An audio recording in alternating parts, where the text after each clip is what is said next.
Hey guys, Raj from Leviathan Pits here, checking in from my back garden actually today. We received a ton of comments and likes about the Terraton 200 walkthrough video, so thank you so much for everyone who shared that video around and the fantastic reception it's had. Based on the back of a lot of those comments and questions, I thought it would be good to do a bit of a deep dive into the design features, the construction, also update you on other things we're doing within Leviathan Pits and what we've got coming up. Before I get into the nitty-gritty technical details, I realised that a lot of people aren't actually familiar with what an offset smoker is and how they work, especially here in the UK, not as popular a cooking style as the US. If you want to just skip ahead, if you're already familiar with offsets, just go to the timestamps down below. For everyone else whose, I guess, their main experience with barbecuing might be on something like a Weber kettle or a Kamado ceramic grill or just a gas grill, stick around and I'll do a quick walkthrough of what an offset smoker is and what makes it unique.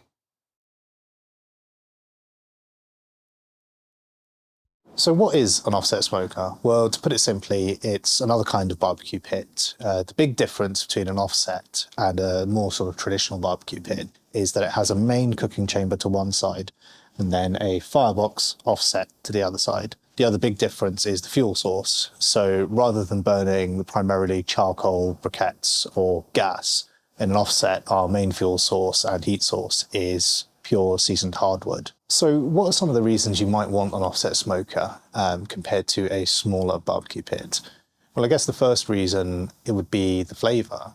You can think of the seasoned hardwood that you burn almost as another seasoning for your food. And what we're really after with offsets is the bark that forms on the exterior of slow smoked meats. And bark effectively is a sort of flavourful, savoury crust that forms in part due to the Maillard reaction and the interaction of your spice rub and the long, slow smoking period. Secondly, the other big reason you might want an offset is to have more cooking real estate. They're typically much, much larger than sort of your regular gas grill or charcoal grill. So perfect choice for larger family gatherings or events. Now you might be thinking, well, why can't I just add some wood chunks or wood chips to my existing charcoal grill to get some of those nice smoky notes that you've been talking about? Well, you can, but the smoke profile will be quite different to something off an offset. Basically what happens when you put wood chunks into a charcoal grill and close it down, you're going to get something called incomplete combustion, which is basically smouldering of the wood. By doing so, you will get very sort of acrid, thick smoke, which can be a bit off-putting on the food, whereas what we're trying to do in an offset is promote a really clean burning fire with high airflow to get some really desirable flavour compounds. So basically think barrel aging versus a tire fire.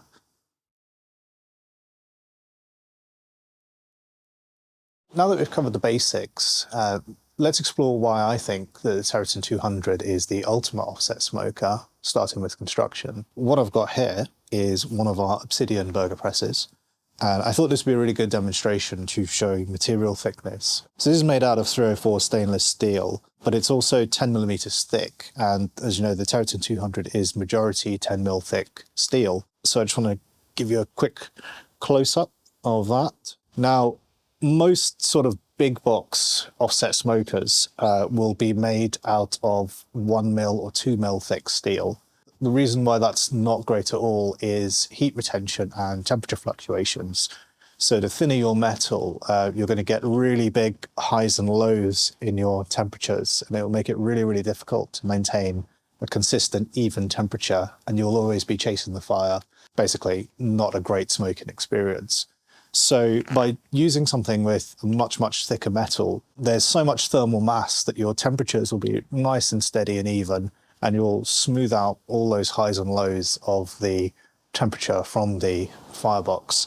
The other thing to consider as well is, if I just go back and give you another demonstration of this. So this is 10mm thick, and most offsets on the market, you'll see them about 6mm thick. So yeah, pretty good demonstration of how heavy duty the Terraton is in comparison to most other offsets on the market. The other thing to consider with material thickness is also longevity of the pit. So thicker material, obviously, the longer it will survive over time. And with something like a 10 mil thick majority construction, you are not going to get any warping of the firebox. You'll never have any rust issues. So you're looking at something that will last for generations to come. So we'd rather overbuild it just to be on the safe side.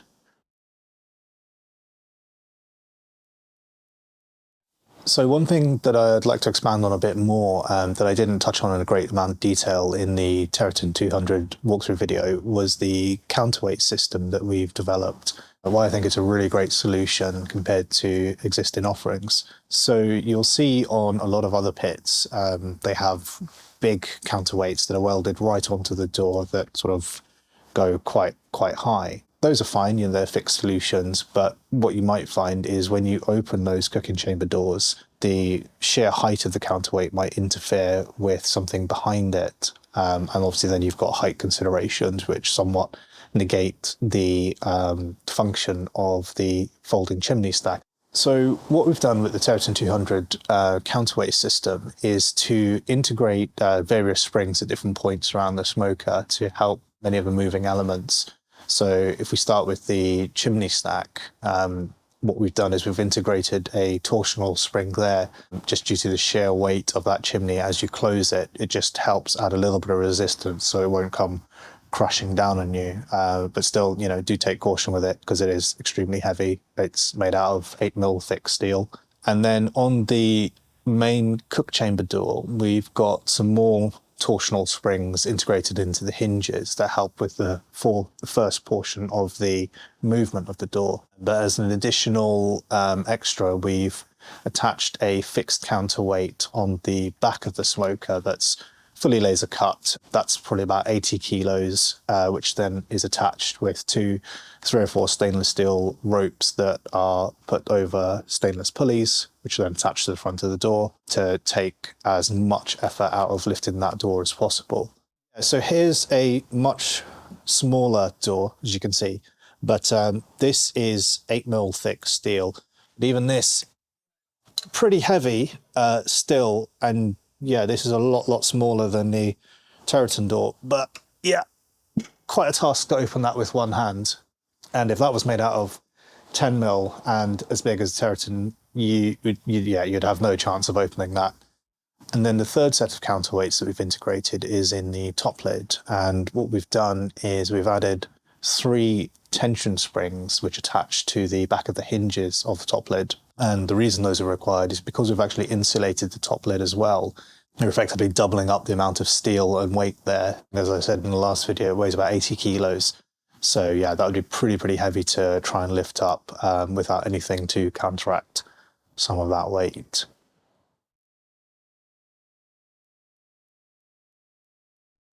And speaking about insulation, I know it's a bit of a hot topic in the offset smoker world, but what we found is it really does actually add quite a lot of benefit to your offset. You don't get hotter temperatures with it, but what it will allow you to do is burn less wood.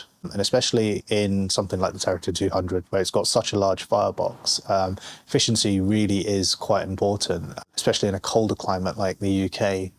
It really allows you to burn less wood during a cook to maintain the same temperatures, whereas you might need, you know, twice as much wood, for example, over a 12-hour cook for something like a brisket. So you can see there's quite a lot of savings built in there, especially over the life of the smoker. The other great benefit about it is the heat retention as well. The interior of that firebox is going to stay so hot that when you open up the door for refueling, all of that heat's just going to be trapped in there, making your splits light so much easier. So the specific type of insulation we use is the Vitcast ceramic fibre. We use about 50 mil sandwich of that all around the firebox and in the door, even the back wall of the smoker. We prefer that to something like a rock wall because there's no chance of it breaking down over time. So the other thing to talk about is the fire basket. I know a lot of people are staunchly against fire baskets. We quite like them. We like to have airflow coming from all directions of the fire. And again, it helps reduce smouldering. All the ash can fall to the bottom. Just generally get a nicer, cleaner burn with a fire basket. In our one, it's quite a bit different to most other fire baskets you'll see on the market. A lot of them will use expanded mesh for the bottom section, but that will burn out over time. So what we've done is we have a removable bottom section of the fire basket that's made up of about 16 mil thick bars that are sort of welded together, and they can just pop out when you're finished. You can just sweep the ash out, and that way you don't have to take out the whole fire basket if you don't want to. So yeah, it's just another nice quality of life improvement there, just to make everything much easier. This fire management can be a bit of a learning curve, so we just want to simplify everything and keep it super easy, convenient, so that you don't have to fight the fire. But obviously the pit is still designed to work without a fire basket, so it is an optional extra, and you can just build up your splits on the bottom, add a bed of charcoal, and you're good to go. The other thing to mention as well is just the shape of the firebox, why we have done angled walls on it and not just a straight flat bottom. We've sort of emulated the rounded bottom of a traditional offset, because you want a little bit of height between your splits and the coal bed, especially when you're adding new splits on. You don't want them to be buried right in that charcoal bed or in amongst the ashes.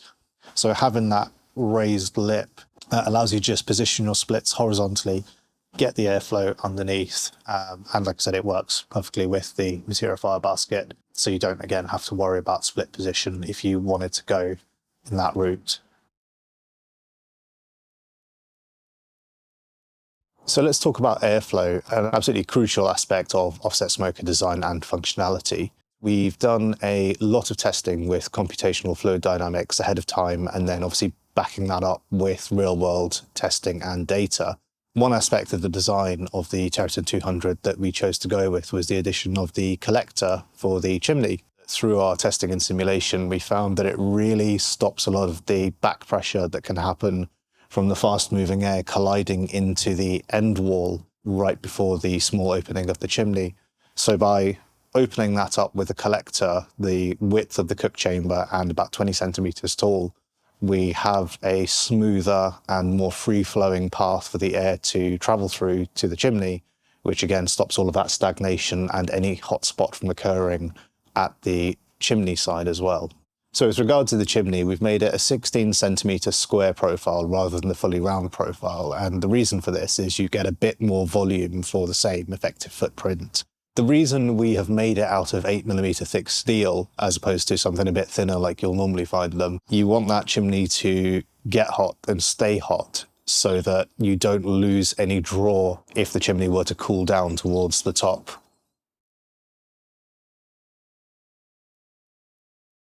One of the other unique features of the Terraton 200 is how we've engineered the firebox throat geometry. Compared to some other pits on the market that have fixed downward sloping baffles on the cook chamber side, the Terraton 200 has what we like to call an open baffle, where the air is still allowed to flow around the sides and some small slits in the top.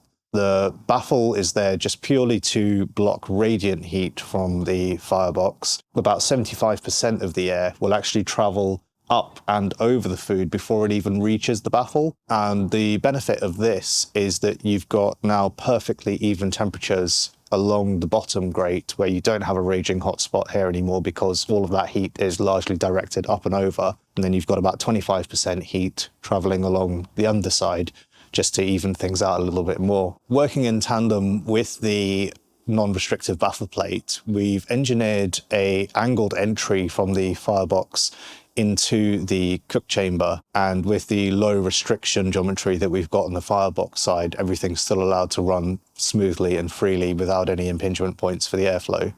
So one other thing to note is that a lot of pits will claim to have dead even temperatures across the bottom grill grates, but what is actually going on in most cases is that the temperature gauges will read evenly, but due to the downward baffle that most pits have, what will happen is that yes, you will reduce the hotspot directly at the firebox side, but all that's actually happening is that you're moving the hotspot directly from the firebox actually to the center of the cook chamber, because all of that hot air is just going to travel down and then straight back up in the center. So on paper, things look like they're even, but real world testing doesn't actually show that.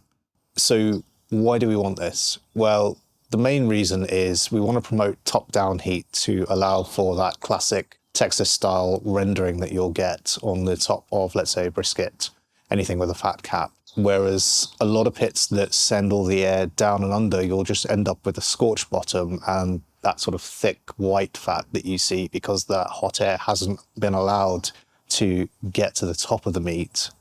The other questions that we had were about the firebox airflow inlets and whether the top ones were entirely necessary. And while they're not strictly necessary, they are a really, really good feature to have with an insulated firebox. So what you don't want is air flooding into the firebox and just sending temperatures absolutely sky high. How this works with the Terraton 200 is that as you turn the handle, you'll be supplying direct oxygen to the fire at the base and in the Materia fire basket. But due to how tall those upper airflow inlets are, they'll largely bypass the fire due to the draw from the chimney and then just get sent straight into the cook chamber. So actually you're not spiking the temperatures in the firebox as much, but increasing draw. So what we have is effectively the best of both worlds. You've got a heavily insulated firebox for efficiency, you've got huge amounts of draw, and then also you don't have to fight with the fires going thermonuclear on you.